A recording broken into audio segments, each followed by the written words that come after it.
द्रोणाचार्य ने एकलव्य का अंगूठा काटा था या नहीं, ये किसी को नहीं पता, पर दिल्ली में सिखों के सिर काटे गए थे, ये सबको पता है।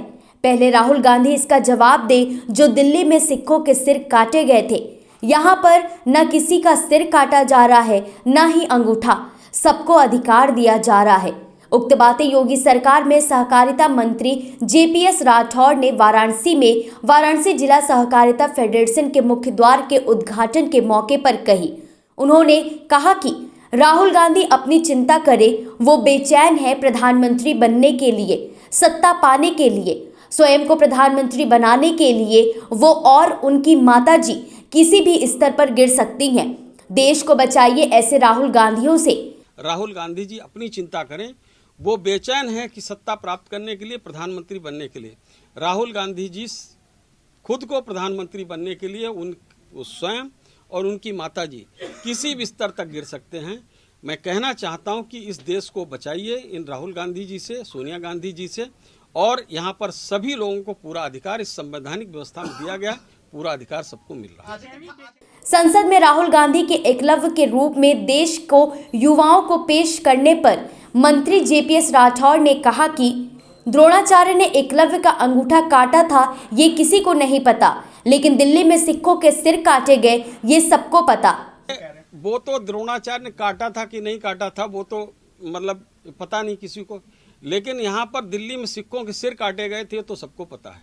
पहले राहुल गांधी उन जवाब दे, उन सिखों के जो सिर काटे गए थे, नहीं, सिखों के जो सिर काटे गए थे उसका जवाब दे दें राहुल गांधी जी, और उसके बाद ये पूछें कि किस तरीके से यहाँ पर सबको न्याय दिया जा रहा है, किसी का नाम अंगूठा काटा जा रहा है, सबको अधिकार दिया जा रहा है। संभल में DM द्वारा मंदिरों को खोलकर सामने लाने पर विपक्ष के आरोपों का जवाब देते हुए उन्होंने कहा कि हमारी इतनी समृद्ध विरासत है कि कंकर कंकर में शंकर है, तो यहाँ जहाँ आप जाओगे वहाँ प्रभु मिल सकते हैं।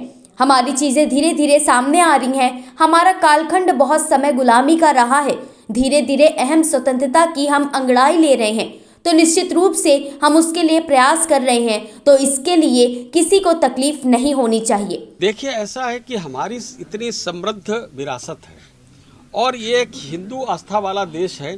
यहाँ पर तो मंदिर भी हैं, मतलब कंकड़ कंकड़ में, और यहाँ पर जहाँ जहाँ आप जाओगे तो वहाँ पर प्रभु जी के आपको बसे हुए हैं, तो उनका कहीं भी प्रतिमा मिल सकती है, कहीं किसी न किसी स्वरूप में प्रभु के दर्शन आपको हो सकते हैं, प्रभु मिल सकते हैं। और हमारी धीरे धीरे चीज़ें आ रही सामने, और इसके पूर्व में आप देखते हैं कि किस तरीके से, किस कालखंड में किस प्रकार का शासन प्रशासन रहा, गुलामी का बहुत समय हमारा कालखंड रहा है। तो धीरे धीरे हम स्वतंत्रता की जब अंगड़ाई आज ले रहे हैं और उसके समय में हैं, तो निश्चित रूप से जो कुछ चीज़ें गलत हुई हैं, तो अगर उसका प्रयास कर रहे हैं तो मुझे लगता है किसी को इसमें तकलीफ नहीं होनी चाहिए। इसी के साथ ही मायावती द्वारा लखनऊ में वन नेशन वन इलेक्शन को लेकर समर्थन करने पर उन्होंने कहा कि उनका आभार है कि उन्होंने बहुत बड़ा काम किया है। सभी विपक्ष से कहना चाहूंगा कि प्रधानमंत्री के इस विजन का समर्थन करें, क्योंकि बार बार चुनाव करने से समय की बर्बादी होती है।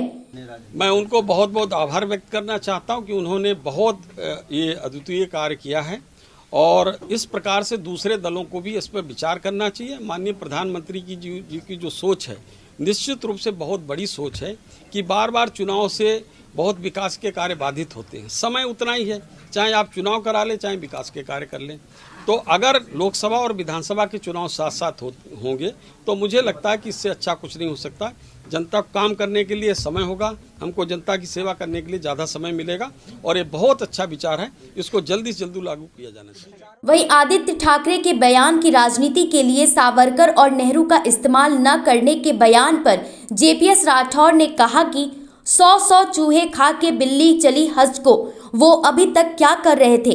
अभी तक उसकी गोद में बैठे थे जो उन्हें गाली देते थे और उनकी गोद में बैठकर दूध पी रहे थे।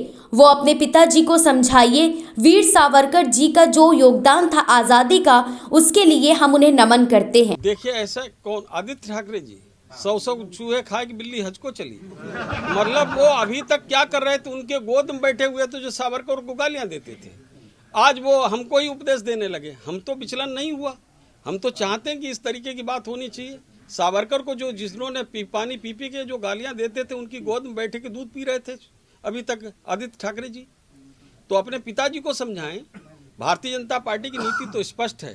वीर सावरकर जी का जो योगदान है भारत की आज़ादी के आंदोलन में, उसके लिए हम सब लोग नमन करते हैं और सदैव नमन करते रहेंगे। वो अपने दिशा बदल सकते हैं।